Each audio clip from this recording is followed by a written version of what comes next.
Well guys, happy record store day. I am so excited about this drop. Lots to pick up if I can get it, because there is only one of each record I want at my local record store.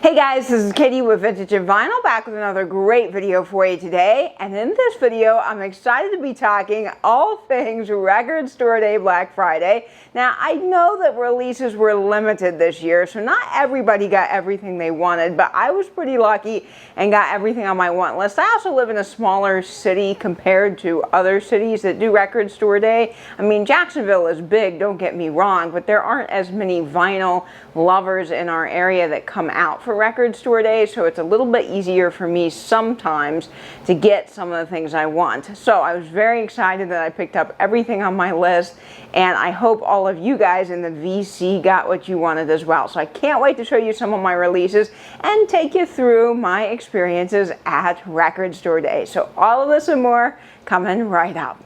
Well, Record Store Day was just so much fun. I really enjoyed getting to hang out and chat music with people in the line and support 3 of our local record stores here in town. Now, I'm in Jacksonville, so compared to New York and LA and other cities that do Record Store Day, our city isn't really that large. We don't have a ton of people that come. There's always a big line, but not compared to like LA when you see 200 people lining up. So I was pretty lucky to get what I wanted and to be 4th in line. Now, I went to Tiger Records, which opened at 10.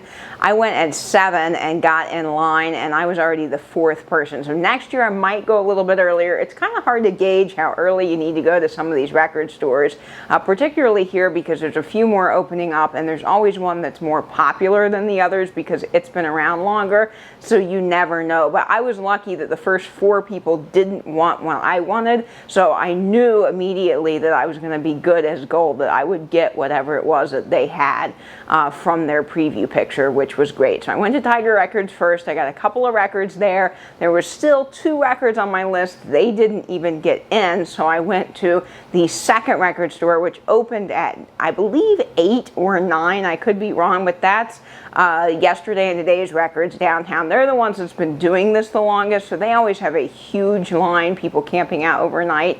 I never go there first. I love their store, but that's just simply because the line's so long. So I got there a little bit after they had moved through the line. There was nobody in the store, so I went in, and they didn't have the second record I was looking for. However, they did have a really good sale, and this is a great opportunity to shop your record store days on Record Store Day Black Friday. You can go visit local record stores, and a lot of times, in addition to what they're having for Record Store Day, they'll have some great sales. So they were having a 10% off or 15% off sale, so I was able to pick up some records and support them, which was awesome. And then I went to the third record store, which was Eraser Records. Now, I did Eraser Records last year for Black Friday, and I was first in line, but this year they didn't post any previews, so I wasn't sure that they were going to have exactly what I wanted. So I knew for sure that the top 2 records on my list were already waiting for me at Tiger. I just had to be early in the line to get them, so that's why I chose to go to Tiger first.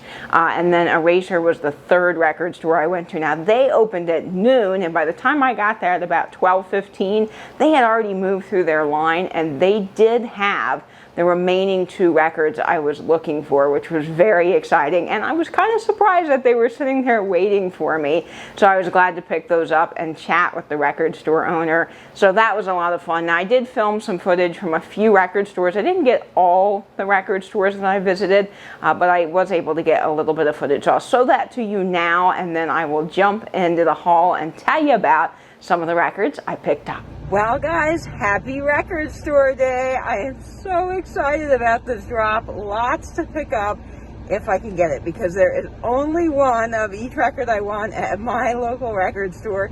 It is now 6:30 a.m. I am headed to get some coffee and hopefully be first in line at Tiger Records. So we'll see, folks. I'll be back with you very soon. and I hope you have the most spectacular RSD Day Black Friday.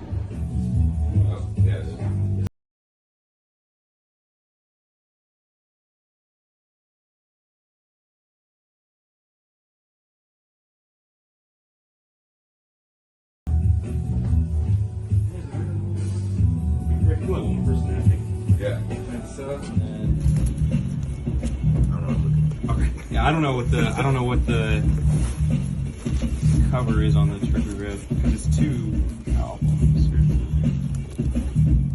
Oh, sweet. Thank you.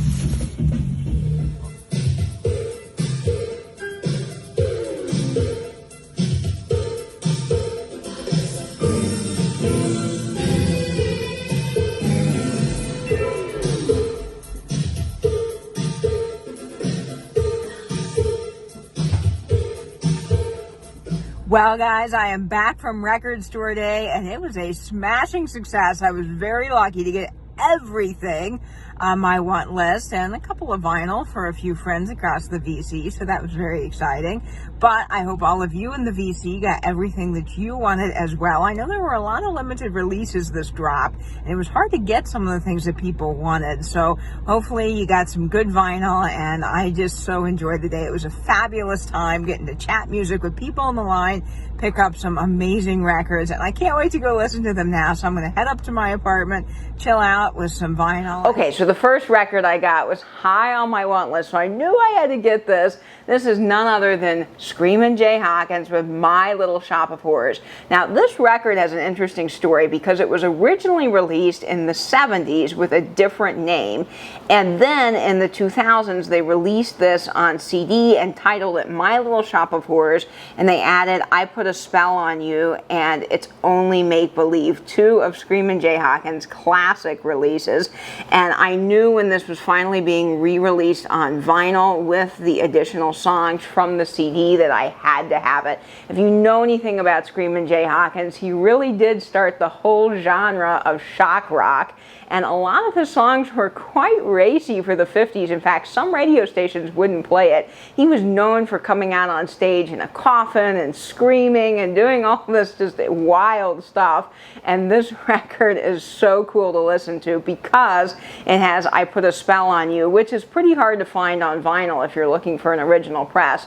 In fact, when he recorded that song, it is said that he was so drunk and out of it that he didn't come in for the whole song. So if you listen to it, you can totally hear that. He only comes in on a few parts of the song, and most of the background vocals are predominantly the main part of the song. It is just really cool, and you can hear all that screaming and breathing, and it's just an awesome track. So this is really a great record, a great pickup, and I'm so glad I got it. It came out on standard black vinyl. Now this only had 1,300 copies or so pressed, so I was really lucky to get this. This was pretty limited, so I wasn't sure, but our store only had one, and I was able to get the first copy since I was only fourth in line. Now let me show you the second record I picked up from Tiger Records. Now this record was the other record that I knew I had to have because this is Sam Cooke and the Soul Stirrers. So this is a 3-set LP. It comes with some pretty cool package inserts, which I'll insert some pictures of in this video. This is just absolutely amazing. So this is featuring the Soul Stirrers. It's got some of Sam Cooke's early soul and gospel stuff, as well as tracks that were never before released, so some demo tracks. It is just awesome. It is a gatefold that opens up that has some great artwork on the inside, and it's got 3 black LPs inside. The labels themselves feature some of that retro specialty label look, which I really like, and then it comes with some posters, some additional cool little letters and things that Sam Cooke wrote to specialty when he was applying to be on their label, and all kinds of other cool stuff. So this packaging is really premium, and I have to say it's definitely worth the $55 that this album was. This was one of the most expensive records I picked up for Record Store Day, but it is fantastic, and I'm so glad that I have it. I think they only pressed, I don't have the exact number here, but it was in the thousands, I want to say. So they didn't press a whole lot of these. So this was a pretty limited release, and I'm really glad that I got it. Huge Sam Cooke fan. He is just absolutely incredible. Okay, so the next record I picked up, I'm pretty excited about. They only pressed 1,500 copies of this. And you know, there's a lot of stuff going on in the world right now that's backing up our pressing plants. There's not as many pressing plants to meet the vinyl demand, as well as Adele's big record order. A lot of people in the vinyl community have been talking about that. So some releases got pushed for Record Store Day, and some were a lot more limited this year. So this was 1,500 copies. This is Big Mama Thornton, Sassy Mama, recorded at the Rising Sun Celebrity Jazz Club. She's an amazing blues artist that pushed into rock and roll in the 50s. She wrote Hound Dog, or performed Hound Dog, and did Ball and Chain as well. She was the original singer of those two songs, and this is just a fantastic album. Now this is on Just in Time Records, and I have to say I don't know a whole lot about that label. I've never seen it before, but I'm really, really glad I picked it up, and this record sounds great. It's on standard black vinyl. Now, the next record I picked up, I really don't know a ton about, but this is Louis Armstrong, I'll get that right, Wonderful World, and this was available at Tiger Records, and this was sort of a last minute, oh, I gotta pick this up because I'm so curious about it. I had seen this release on the Record Store Day website, but I wasn't 100% sure what it was, and so I wasn't originally adding this to my list. However, when I read the back of the record, I thought, okay, this is kind of cool, and I need to know more about it. So I have not opened this yet and gotten a chance to listen to it, but it features What a Wonderful World, and it's got different recordings of it. And basically what they were saying is that this showcases the vinyl cutting technique known as parallel grooves, where the tracks are cut side by side instead of one after another, allowing for a different experience depending on where the needle is dropped. And I found that totally fascinating. So I got to do a little bit more research on it, and I'll do a whole separate video on this record once I learn more about that and give this a spin. But I just thought that was too cool, and I had to grab it. I don't know the exact numbers for this record. I think that was pretty readily available, but I'm really glad that I got it, and I can give it a listen and share some of that information with all of you. Okay, so that's all I picked up from Tiger Records. Now, the second record store I went to, I just picked up some vintage vinyl. I will share that in another vinyl haul. And then the third record store that I went to, I picked up the last two records that were on my want list. So the first record I got over at Eraser Records was the irresistible Tammy Terrell. Now, she died, unfortunately, very young, but she's an amazing soul performer in the 60s. Of course, this is on the Motown label, and you gotta love all of Motown soul. Just fantastic. She is amazing. This is her only record she ever released, and an original copy of this can be pretty tough to find, so I'm glad that they're finally re-releasing it on vinyl. There were only 1,200 copies of this record released, but it is amazing. It comes out on 180-gram vinyl, and it is yellow. So this is one of the only color variants I got for Record Store Day, but check out that yellow. Is that not cool? And they've recreated that awesome Motown label. I just love it, and I think this is fantastic. So this has some great tracks on it, like I Can't Believe You Love Me, Come On and See Me, What a Good Man He Is, Tears at the End of a Love Affair, He Is the One I Love, Hold On to Me Darling, I Can't Go On Without You, and so many great other tracks. So this is just a phenomenal record. It sounds great, and I've really enjoyed spinning it, and I'm so excited I got it because a lot of the record stores did not get it in, and the third record store did, and nobody wanted it after the big rush, so I got it, so I was very excited about it. Now, the other record that I picked up from Eraser Records was Ray Charles live in Stockholm, and I was really, really glad I was able to get this. This was on my want list just because I love picking up some of these Record Store Day live recordings. Gotta love Ray Charles, and this is just fabulous. So this was live in Stockholm from 1972. This was 2,000 copies or so pressed, so this was a little bit more readily available. Now, this is an RSD Day first, so it's likely that they will repress this at some point on standard black vinyl, but I was able to get the really cool gold color variant. Yes, I'm a total sucker for colored vinyl and colored variants. I mean, I don't know, it's just fun. It doesn't really affect the record's sound, but it's just an awesome listen. So I was really glad to get this. Now this features some amazing tracks. What I'd Say is on here, which is one of my favorite Ray Charles songs, probably one of his biggest, most well-known songs that he did, among many others, because he's just so fabulous.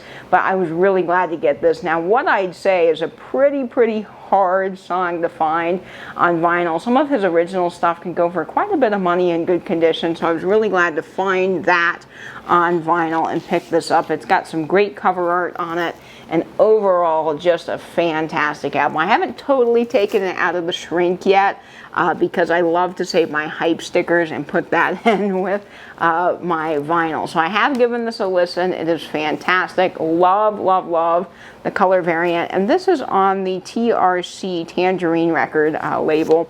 So very cool little label there, and I'm so glad that I got it. So I will spin these over on Instagram for you. I can't do that on YouTube, unfortunately, but I've been playing little snippets. If you guys were following me after Record Store Day, I did some little clips of the Screamin' Jay Hawkins record, which was just fabulous. So all of this vinyl is amazing, and I'm so glad that I was able to pick it up. Okay, guys, so I hope that you enjoyed seeing some of my record haul from Record Store Day Black Friday. Again, I hope everyone in the VC got what they were looking for, and let me know in the comments down below what your favorite record was that I picked up and what you got for Record Store Day. And you can even tell me, like, if you were first or second or third in line. I'd love to know that. That's always just so much fun. It's neat seeing how early people get up to stand in line to get records. It's just such a cool experience. I love all the Record Store Days, and I am looking forward to the next one. So as always, folks, I hope that you will stay in, stay safe, and bench YouTube. Bye-bye now.